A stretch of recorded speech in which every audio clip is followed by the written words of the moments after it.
Hello and good morning, everyone. I welcome you all at Verse IS. I hope everyone is doing well. So today is 26 July 2024, and we are going to discuss important news and articles from the Hindu newspaper. So let's see what important news we got today to discuss.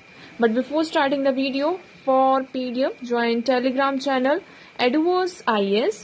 Link आपको description box में provided है. Make sure video को and तक देखें so that सारी important news आपके यहाँ पर कवर हो. तो चलिए स्टार्ट करते हैं और देखते हैं आज हमें क्या क्या डिस्कस करना है. ओके, सो आज के हमारे टॉपिक्स हैं. पहला जो हमारा आर्टिकल है यहाँ पर रिलेटेड है states have unlimited rights to tax minerals rich land. तो यहाँ पर सुप्रीम कोर्ट का एक वर्डिक्ट आया है, जजमेंट आई है कल. उस जजमेंट के बारे में देखेंगे. राइट टू टैक्स मतलब स्टेट के पास क्या है, राइट टू टैक्स है जो भी यहाँ पे मिनरल रिच लैंड है वहां पर, कि वो स्टेट्स क्या कर सकते हैं, वहां टैक्स लगा सकते हैं. ओके, सेकंड है हमारा ये कृष्णा राजा सागर डैम जो है हमारा न्यूज में, इसलिए इस डैम के बारे में हम देखेंगे. उसके बाद ये दोनों जो है हमारे एडिटोरियल सेक्शन में है जिसमें हम बात करेंगे मॉस्को विजिट. यहाँ पर जो अभी हाल ही फिलहाल में हमारे prime minister Narendra Modi ji Moscow की विजिट में गए हुए थे, रशिया की विजिट में गए हुए थे. तो उसके बारे में फिर से यहाँ पे क्रिटिकल एनालिसिस किया गया है. एंड यहाँ पर है कि Karnataka bill is a symptom of a larger problem. तो यहाँ पर कर्नाटका बिल को फिर से एक बार डिस्कस करेंगे, ऑल्दो हमने ऑलरेडी इस आर्टिकल को यहाँ पर डिस्कस किया हुआ है. एंड द लास्ट में है Netanyahu calls for global alliance. तो यहाँ पर जो इजराइल के प्राइम मिनिस्टर हैं वो यूएस की विजिट में गए हुए हैं और उस विजिट में उन्होंने ये कहा कि हमें ग्लोबल अलायंस बनाने की जरूरत है, क्योंकि किसके अगेंस्ट में, ईरान के अगेंस्ट में. ओके, तो फर्दर और देखते हैं क्या चीजें निकल कर आती हैं. तो आज का पहला आर्टिकल है states have unlimited rights to tax mineral rich land. Supreme Court ने ये कहा है कि आपने बहुत सारे ऐसे स्टेट्स देख ले होंगे, लाइक हम बात करते हैं झारखंड, उड़ीसा, है ना. तो इन स्टेट्स में क्या है, ये कुछ जो स्टेट्स हैं आपके मिनरल रिच स्टेट्स हैं. यहाँ पर माइनिंग वगैरह होती है, कहीं पर कोयले की माइनिंग होती है, कहीं पर जो भी यहाँ पर रिसोर्सेस हैं हमारे पास, मेजर मिनरल्स हैं, उनकी जब भी माइनिंग होती है तो इस पे यहाँ पर बहुत सारे क्या होता है, जो मेनली टैक्स लगाने का राइट होता है वो यूनियन के पास है अभी इस टाइम पर. तो यूनियन यहाँ पर क्या करती है, टैक्स लगाती है. तो यहाँ पर स्टेट्स ने बोला कि हर एक चीज में यहाँ पर अगर यूनियन टैक्स लगाएगी और हमें उसका इतना ज्यादा फायदा भी नहीं मिल पाता है, तो हमारे पास ये क्या होना चाहिए, राइट होना चाहिए कि एटलीस्ट ये जो लैंड है ना, इन पर हम टैक्स लगाएं, क्योंकि हमारे पास इतना ज्यादा रेवेन्यू का रिसोर्स तो है नहीं, टैक्स ही एक रेवेन्यू का रिसोर्स है.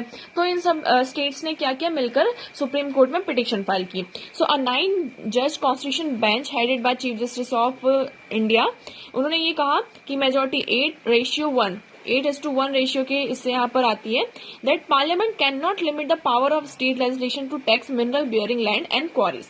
तो इसमें यहाँ पर सुप्रीम कोर्ट ने ये कहा कि जो आपकी पार्लियामेंट है वो स्टेट लेजिस्लेशन को, उनकी इस पावर को लिमिट नहीं कर सकती कि जो मिनरल बियरिंग लैंड्स हैं, जहां पर मिनरल्स हमें मिल रहे हैं, माइंस वगैरह हैं, वहां पर वो टैक्स इम्पोज ना करें.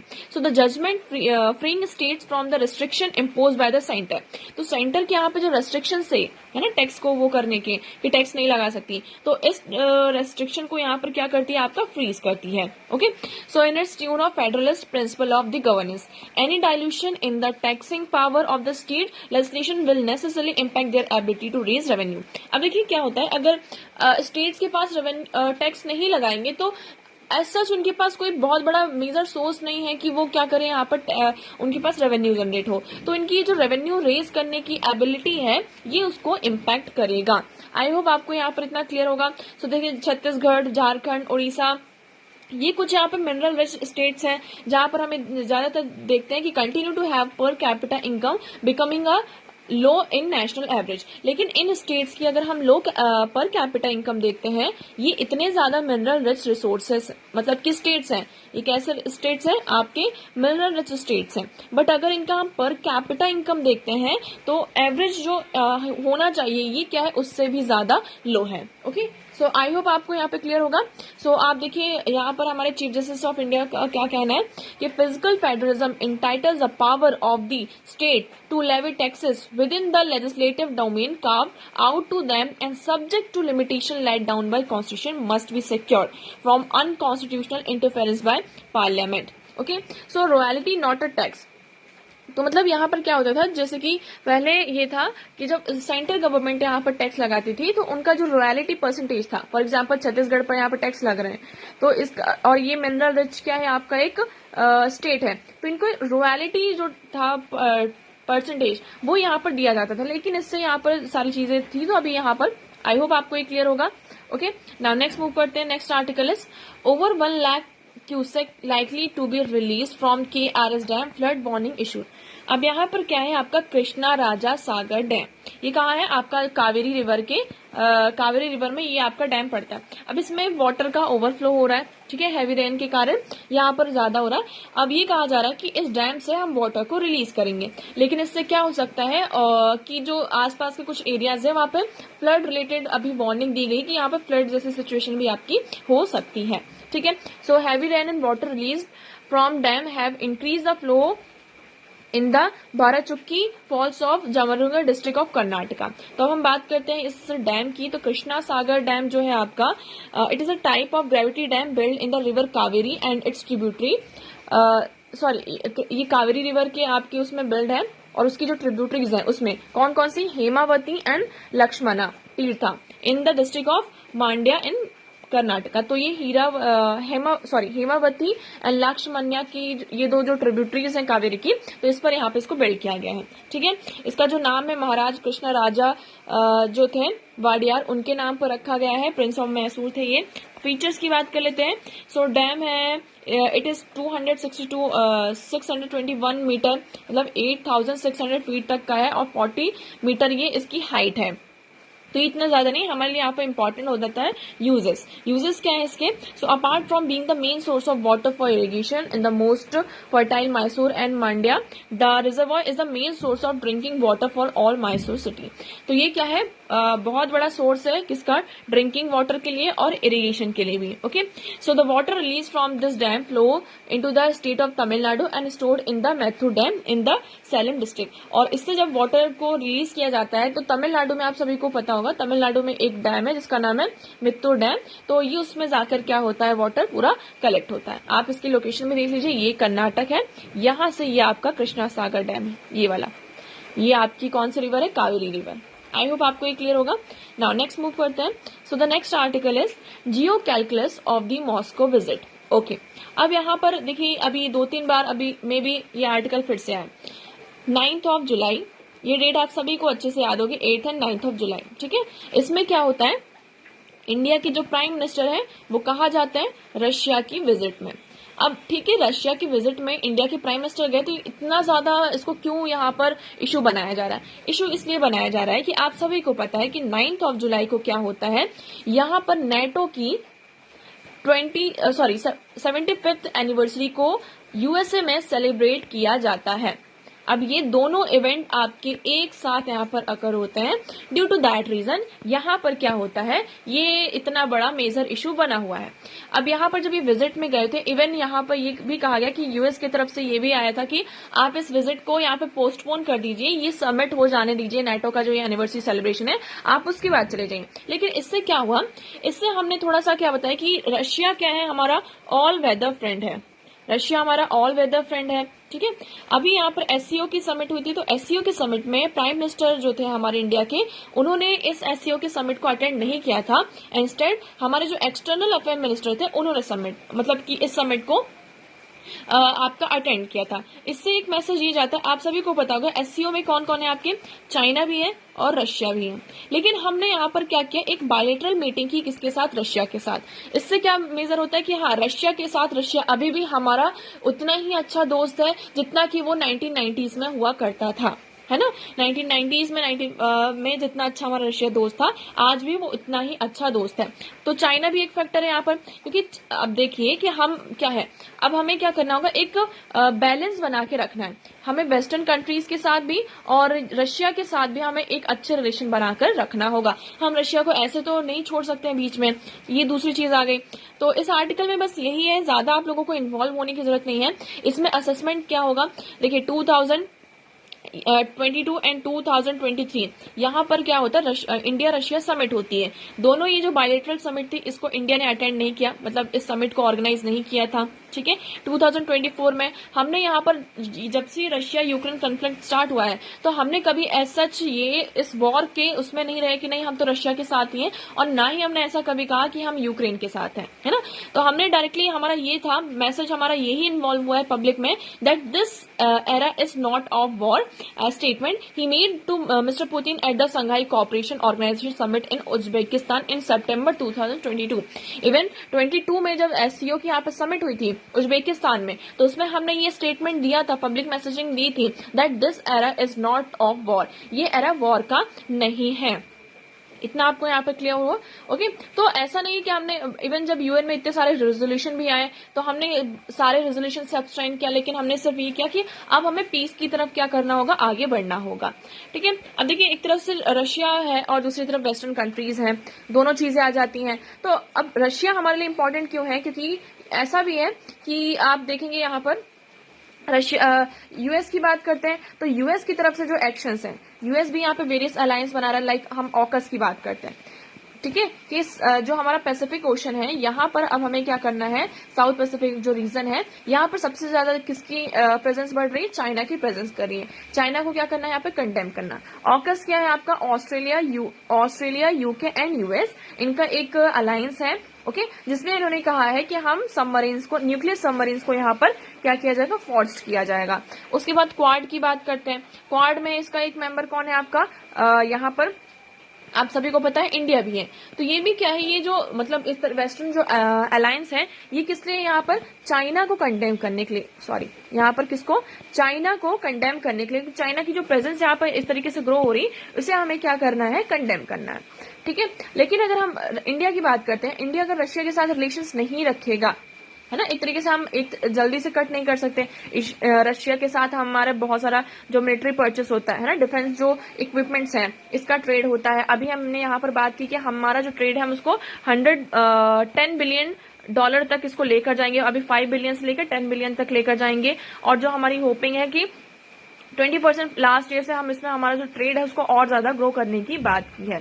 सो आई होप अब आपको यहाँ पे क्लियर होगा। अब देखिए यूएस भी यहाँ पर यूएस के पास ऑप्शन आ जाता है कि हम पाकिस्तान के साथ अपने रिलेशन अच्छे कर लेंगे, लेकिन आपको ये भी यहाँ पर देखना होगा कि पाकिस्तान के साथ अगर रिलेशन ऐसे अच्छे भी होते हैं तो इतना जितनी इंपॉर्टेंस यहाँ पर इंडिया की है उतनी इंडिया के पास एक अभी हाल फिलहाल में बहुत बड़ा मार्केट है फॉर द इन्वेस्टमेंट। तो इंडिया यूएस को भी पता है कि इंडिया हमारे लिए इंपॉर्टेंट है, और रशिया को भी पता है यहाँ पर इंडिया हमारे लिए इंपॉर्टेंट है, और एक सबसे बड़ा जो फैक्टर आ जाता है कौन सा, यहाँ पर चाइना का। I hope this article is clear, okay. Now next move करते हैं। So the next article is the Karnataka bill is a symptom of a larger problem. यहाँ पर ये कहा जा रहा है कि जो कर्नाटका बिल है, जिसमें इसमें बात की है किसको, 50% एंड 70% रिजर्वेशन की, है ना, mandate, it is called mandate 50 and 70% reservation in management categories and non management categories respectively, है ना, 50% मैनेजमेंट कैटेगरीज में एंड 17% नॉन मैनेजमेंट कैटेगरीज। इसका मतलब क्या है, एक बार हम और समझ लेते हैं। इसका मतलब ये है कि कर्नाटका एक स्टेट है, ठीक है, यहाँ पर कोई XYZ कंपनी है या इंडस्ट्री है, तो इसको क्या करना होगा, अगर इसने यहाँ पर 100 जॉब्स निकाली हैं तो इस 100 में से 50% जो जॉब 50 और जो 70% जो सीट्स हैं, जॉब्स हैं, वो किसके लिए होंगे, सिर्फ लोकल्स के लिए होंगी। किसके लिए, लोकल्स के लिए। पहला ये है। दूसरा यहाँ पर जो इशू आ रहा है किसका, लैंग्वेज का इशू आ रहा है। यहाँ पर जो इंडस्ट्रीज कह रही हैं उनके जो इशूज हैं, लैंग्वेज का इशू आ रहा है। तीसरा यहाँ पर सबसे बड़ा जो इशू आ रहा है ये कि अगर ये भी यहाँ पर कहा गया है इस मतलब बिल में कि अगर यहाँ पर कोई पर्सन जो है, कोई जो लोकल पर्सन है, वो यहाँ पर उनके पास स्किल नहीं है, तो उनके साथ 3 साल का एग्रीमेंट किया गया है कि आप 3 साल के अंदर उनको क्या करेंगे, यहाँ पर स्किल प्रोवाइड करेंगे। तो यहाँ पर ये इंडस्ट्रीज का ये पूरा है। So the down side of inequitable growth, India has a distinct of being a faster growing largest economy in the world and has also largest youth population. अब इंडिया के पास क्या है, हमारी सबसे ज्यादा यूथ पॉपुलेशन है ना। तो हमें यहाँ पर क्या चाहिए, जॉब्स चाहिए। लेकिन जॉब जितनी जॉब है, हम ठीक है मानते हैं जॉब है, लेकिन क्या उसके अकॉर्डिंग स्किल भी है लोगों के पास, ये भी एक सबसे बड़ा मेजर प्रॉब्लम है। हर एक चीज के लिए आप किसी भी फील्ड में चले जाएं, चाहे वो छोटा से छोटा काम हो या फिर बड़े से बड़ा, यहाँ पर हमें एक्सेल में या फिर फाइल बनाना हो या कुछ भी करना, कंप्यूटर में कुछ काम हो, हर एक चीज के लिए आपको स्किल चाहिए। और हर एक पर्सन यहाँ पर हर स्किल में यहाँ पर आपका क्या मतलब कि एक्सपर्ट नहीं हो सकता है। ओके, अब हम बात करते हैं फॉर एग्जांपल, बेस्ट एग्जांपल लीजिए, हम रिन्यूएबल एनर्जी रिसोर्सेज की बात करते हैं, है ना, कि हमें चाहिए, इसके लिए हम क्या करें, सोलार पैनल्स लगे। लेकिन सोलार, अब हम बात करते हैं यहाँ पर भी हमें एक लेबर फोर्स की जरूरत है या नहीं है, we need this labour force here. Okay, for what, ये सोलार पैनल को कैसे इंस्टॉल करना है, कैसे उसे पूरी सारी चीजें करनी, कैसे उसे मैनेज करना है, तो उसके लिए भी आपको एक लेबर फोर्स की जरूरत है। But for that you also required skill. यहाँ पर हम और आप जाके नहीं लगा सकते कि कैसे यहाँ पर उस पैनल को इंस्टॉल करना है ना। तो हम यहाँ पे ट्रेनिंग प्रोग्राम से सारी चीजें निकल जा सकते हैं। अब यहाँ पे दूसरा चीज ये आता है कि इससे क्या होगा, ये जो माइग्रेशन है, पॉलिटिकल रिप्रेजेंटेशन, ये जाता है कि जो माइग्रेशन है वो कम होगा, क्योंकि अगर आपके स्टेट में जॉब नहीं है ना, तो लोग क्या करते हैं, माइग्रेट करते हैं। माइग्रेशन क्यों होता है, मेनली इसी वजह से होता है ना, कि हम यहाँ पर क्या करें, हमें जॉब मिल सके। तो इससे क्या होगा, आपका माइग्रेशन रुकेगा, कम होगा। ये आर्ग्यूमेंट दिया जाता है गवर्नमेंट के द्वारा। दूसरी चीज यहाँ पर ये भी आ जाती है कि जब अनएम्प्लॉयमेंट होता है किसी भी स्टेट में, तो पॉलिटिकल पार्टी के अगेंस्ट में ये हो जाता है कि ये जो पॉलिटिकल पार्टी है XYZ, ये यहाँ पे जॉब्स लेकर नहीं आ रही। तो ये जो पॉलिटिकल मतलब की इशू है, ये भी एक पॉलिटिकल डायमेंशन भी यहाँ पर आ जाता है। वोट बैंक जो पॉलिटिक्स की हम बात करते हैं, सो इशू ऑफ अकाउंटेबिलिटी है। So at the crux of this debate is the question of federalism and political accountability. The politics of such initiative come not from reservation of high skill position but instead man mass unskilled job। तो यहाँ पर जो problem है वो किसकी वजह से आ रही है, हाई स्किल पोजीशन की वजह से नहीं आ रही है कि हमारे पास जो पोजीशन है वो हाई स्किल्ड है। प्रॉब्लम यहाँ पर आ रही है कि हमारे पास मास अनस्किल्ड जॉब भी है ना। तो उस पर भी हमें फोकस करना चाहिए कि सिर्फ हम हाई स्किल्स पोजीशन ही निकालें, और मैन्युफैक्चरिंग सेक्टर में कितना अच्छा स्कोप हो सकता है फॉर दीज लेबर्स की, उनको यहाँ पर क्या मिल सके, जॉब्स मिल सके। ओके, सो एक तरीके से ये कह रहा है कि we should apply our national unity and constitutional lens to citizen migration, but it would be intellectually dishonest if it is done to sidestep the question of political accountability for chronic lack of development. Okay, I hope this one is clear. Now next move करते हैं, और ये हमारा आज का last article है। In US, Netanyahu calls for global alliance against Iran। आप सभी को पता है यहाँ पर पहले क्या होता है, पहले हम इसकी थोड़ी सी हिस्ट्री समझते हैं कि हमास एक ग्रुप है, उन्होंने क्या किया, इजराइल के ऊपर अटैक किया। ठीक है, इजराइल पर अटैक किया। ठीक है, इजराइल ने बोला अब हम यहाँ पर हमास को पूरी तरीके से यहाँ पर खत्म कर देंगे, तो इजराइल ने यहाँ पर अटैक करना स्टार्ट किया। अब ये जो हमास और इजराइल का ये जो कॉन्फ्लिक्ट है कब से चल रहा है, इसके बारे में हमें बहुत अच्छे से पता है। अभी यहाँ पर एक्चुअली हुआ ये है कि द US एंड इजराइल यहाँ पर एक साथ हैं, और जो इजराइल के प्राइम मिनिस्टर है उन्होंने ये कहा है, अब ईरान भी इसमें आ चुका है, एक फैक्टर आपका यहाँ पे ईरान भी आ चुका है ना। तो उन्होंने कहा कि हमें ईरान के अगेंस्ट में क्या करना होगा, एक अलायंस को बनाना होगा।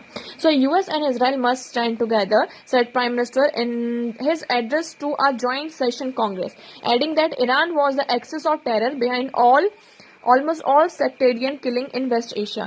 तो ये कहा जा रहा है कि वेस्ट एशिया में जो भी यहाँ पे पूरी किलिंग हो रही है, तो इसमें आपका ईरान का सबसे बड़ा रोल है। ये यहाँ पर क्या बनता जा रहा है, आपका एक्सेस ऑफ टेरर यहाँ पर बनता जा रहा है, जितनी भी यहाँ पर साउथ एशिया में किलिंग है। तो इसके अगेंस्ट में हमें क्या करना चाहिए, आपका एक अलायंस प्रिपेयर करना चाहिए, बनाना चाहिए। ये किसका कहना है, इजराइल के प्राइम मिनिस्टर नेतान्याहू जी का कहना है। ओके, सो अभी इसमें आप लोगों को इतना ही ज्यादा इन्वॉल्व होने की जरूरत नहीं, बस आपको यहाँ पर अपडेट होना चाहिए कि यहाँ पे कैसी क्या चीजें हमारे वर्ल्ड ऑर्डर में चल रही हैं। सो आज के लिए इतना ही। आई होप आपको सारी चीजें क्लियर होंगी, but still if you have any doubt you can ask in comment section. आज का वीडियो कैसा लगा एक बार कमेंट सेक्शन में जरूर बताएगा। अगर वीडियो पसंद आया हो तो उसे लाइक करना, चैनल को सब्सक्राइब एंड शेयर करना ना भूले।